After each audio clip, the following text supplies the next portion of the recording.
প্রিয় দর্শক, দুরুমবাজারের পশ্চিম পাশে অর্থাৎ অলিপাড়া যেডে অগ্নিসংযোগ ঘটছে, আর পাশে যে ব্যক্তিও দেখতে লাগবেন ই বললে এই প্রতিষ্ঠানের কর্ণধার অর্থাৎ ক্ষতিগ্রস্ত হওয়া মালিক এর পান সৌদাগর আয় অনত জানতে চাই কিভাবে এই ঘটনা ঘটছে।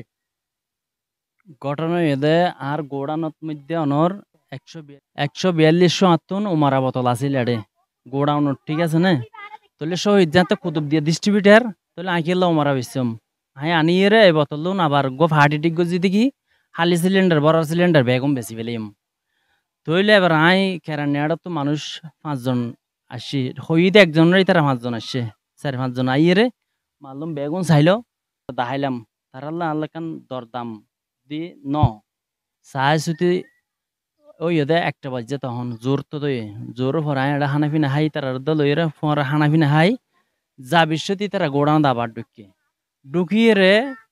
ইয়ার ফিস আর গোড়ান মোর আগুন ধরে গিয়ে তাই খেয়াল করি না হারি মানে এর দূর কি গোড়ান নিভাইম নাকি তারা থুয়াইম নাকি জাল বাসাইম তাহলে আত্ম না আবার দুনো সাইডে জাল আছিল দেখি প্রায় 50 লাখ টাকার জাল, তাহলে আর জাল ব্যাগ কিন দংশ গিয়ে ফুরিয়ে ছাই গিয়ে, ঠিক আছে? মানুষ শুনে আত জানাও তার কেন জানি লাগে দিয়ে তার অন্য ডিস্ট্রিবিউটার লইয়ের একখান চুক্তি করিয়ে রে আর এই প্রতিষ্ঠান নাম ধরা দিবে লাখান চিন্তা ভাবনা করছে না তো লাগে সন্দেহ করি নাই তার বুঝছেন না। প্রিয় দর্শক, ভুক্তভোগী অভিযোগ দেখি উমরা কোম্পানির প্রায় 150 বোতল আছিল। উমরা যেহেতু এটা ডিলার আছে শহীদ, সেক্ষেত্রে এই ব্যবসা নগরী বলেও সিদ্ধান্ত লইয়ে যার কারণে কিছু মানুষ আনে কারানিহাট অর্থাৎ সাতকানিয়াতন ওই মানুষগুলো চুক্তিবদ্ধ ইয়ে এই জিনিস বেচিব, কিন্তু তারা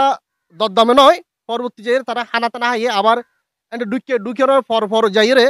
এই অগ্নিসংযোগ গইতে এখন ভুক্তভোগীর অভিযোগ করল দেখি এই মানুষ শুন কেয়ার আতগরি অথবা কেয়ার পক্ষে যায় অথবা এই মানুষের ক্ষতিগ্রস্ত গজ্য বলে অভিযোগদের আরেকটা বিষয় ওনারা একটু দেখাই। এই যে ওনারা যে গুড়াম নাম দিতে লাগবেন ইয়ান চারিপাশে দেয়াল, ইয়াম বাড়ির যে গুড়াম স্টোর আছে আর পাশের দিয়ে দরজা, অর্থাৎ এডে বিস্ফোরণ ঘটিবার কোনো সম্ভাবনা নাই। চারিদিকে যেহেতু দেওয়াল, ভিতরে যেহেতু গ্যাস সিলিন্ডার আছে, সেক্ষেত্রে অনেক সেফটি অবলম্বন করছে। তো দরজা যেহেতু বাইরে ইয়ান অগ্নিসংযোগ ইচ্ছাত্ম ঘটিবার কোনো কারণবশত নাই। তো দুর্ভাগ্যবশত কিভাবে ঘটছে ইয়ান অনেকে অনেক মন্তব্য করে।